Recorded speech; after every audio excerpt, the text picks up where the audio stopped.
Supreme কোর্টের রায়ে স্বস্তি রাজ্যের। এসএসসির অতিরিক্ত শূন্যপদ মামলায় সিবিআই তদন্ত খারিজ করলো হাইকোর্ট।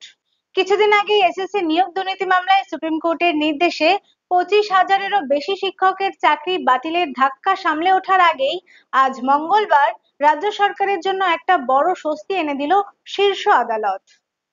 এসএসসির অতিরিক্ত শূন্যপদ তৈরি সংক্রান্ত মামলায় কলকাতা হাইকোর্টের দেওয়া সিবিআই তদন্তের নির্দেশ খারিজ করে দিয়েছে সুপ্রিম কোর্ট।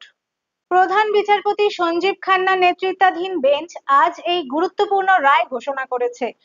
আদালত স্পষ্ট জানিয়েছে, রাজ্যের মন্ত্রিসভা সাংবিধানিক পদ্ধতি মেনেই অতিরিক্ত শূন্যপদ তৈরি করতে পারে। এর ফলে রাজ্য সরকারের বিরুদ্ধে ওঠা সিবিআই তদন্তের সম্ভাবনা আপাতত দূর হয়েছে। এসএসসি নিয়োগে দুর্নীতির অভিযোগে কলকাতা হাইকোর্ট অতিরিক্ত শূন্যপদ তৈরির বিষয়টিতেও সিবিআই তদন্তের নির্দেশ দিয়েছিল। রাজ্য সরকার সেই নির্দেশের বিরুদ্ধে সুপ্রিম কোর্টে আবেদন জানায়। আজ সেই মামলা শুনানিতে রাজ্য সরকারের পক্ষেই রায় দিল শীর্ষ আদালত। এই রায় রাজ্য সরকারের জন্য নিঃসন্দেহে একটি বড় জয় হিসেবে দেখা হচ্ছে। এদিকে যখন চাকরি বাতিলের ঘটনায় তীব্র সমালোচনার মুখে পড়তে হয়েছে রাজ্যকে, তখন অতিরিক্ত শূন্যপদ মামলায় সিবিআই তদন্ত খারিজের নির্দেশ কিছুটা হলেও স্বস্তি দিয়েছে শাসক দলকে। তবে এসএসসি নিয়োগ দুর্নীতি মামলায় এখনো বিচারাধীন রয়েছে।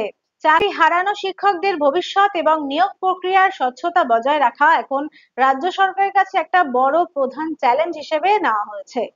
এবার দেখার বিষয় যে পশ্চিমবঙ্গে শিক্ষক নিয়োগের যে পরিমাণ দুর্নীতি হয়েছে, তাতে কি আদৌ যোগ্যরা সঠিক বিচার পাবে? কি মনে হয় আপনাদের? তা অবশ্যই আমাদের কমেন্ট বক্সে জানাবেন এবং দেখতে থাকুন ইনস্টা খবর।